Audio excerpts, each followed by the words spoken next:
Hey guys, today I'm going to do a short video about some tips and tricks for Paint Tool SAI. And I say short, but whatever, I'll try to make it short.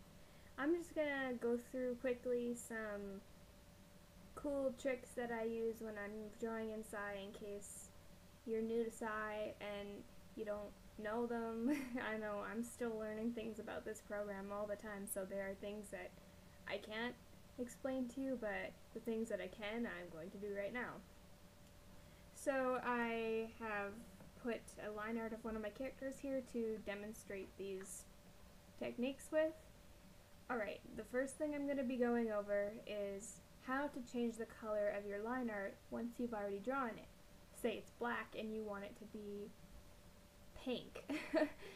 Okay, so for that you go to the layer that you have your line art on, right over here, and you're going to want to look at these three little boxes up here, and you're going to want to click the Preserve Opacity box. Make sure that has a check mark in it, and then you select the pink that you want, and you go over the line art.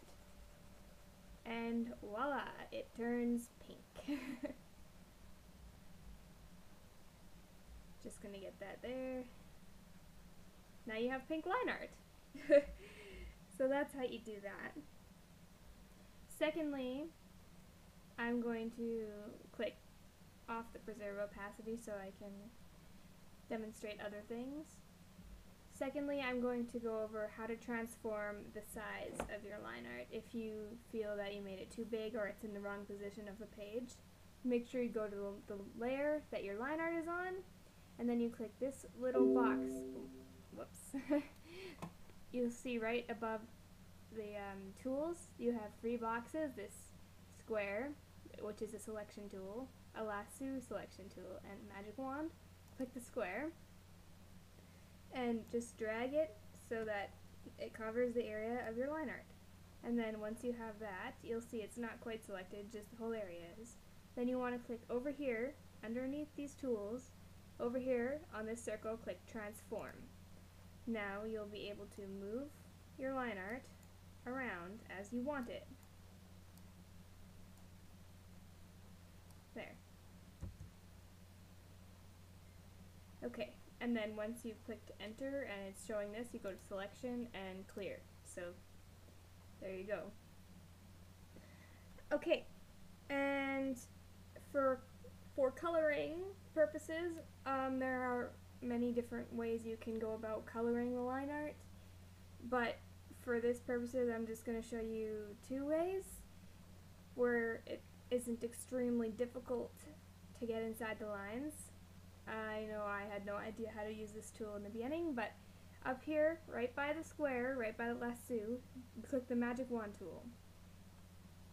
And you're going to want to click the outside area of your line art.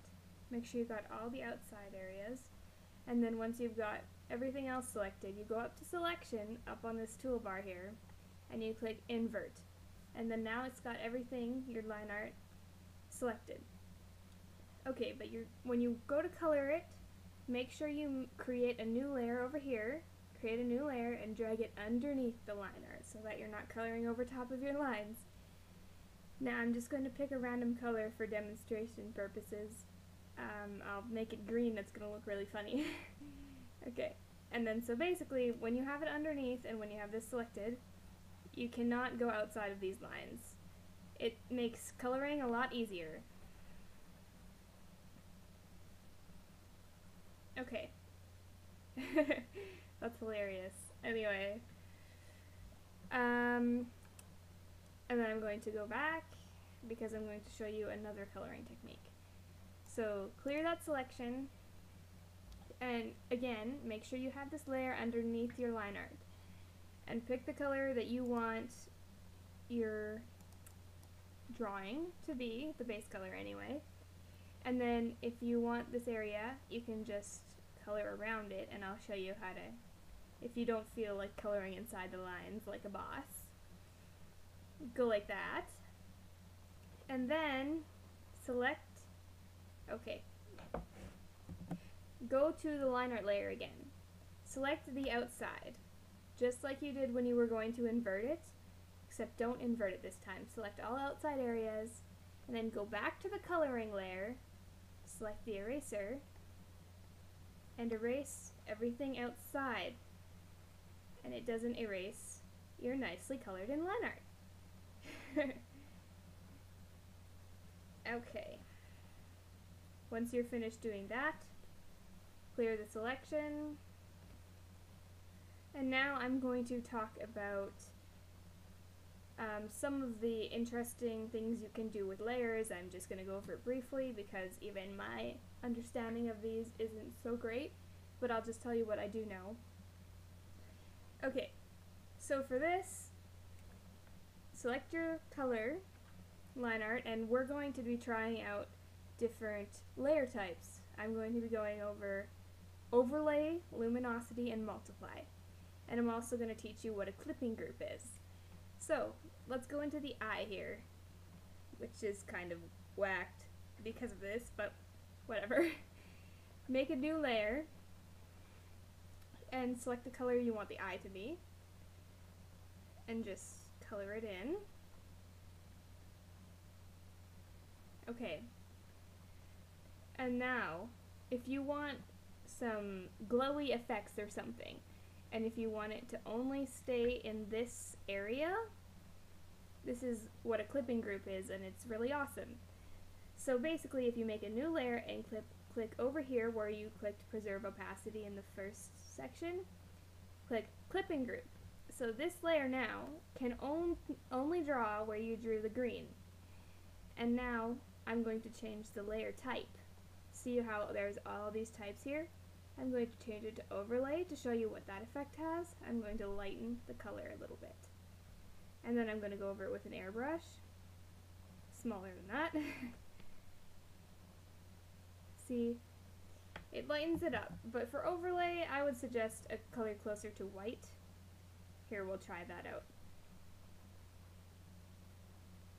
See, it definitely lightens it up, and you can tell, but sometimes that's not what we want. It gives kind of this misty effect. Sometimes that's not what we want, so I'm going to go back, and I'm going to change this overlay. I'm going to change it to luminosity, and this gives a really glowy effect.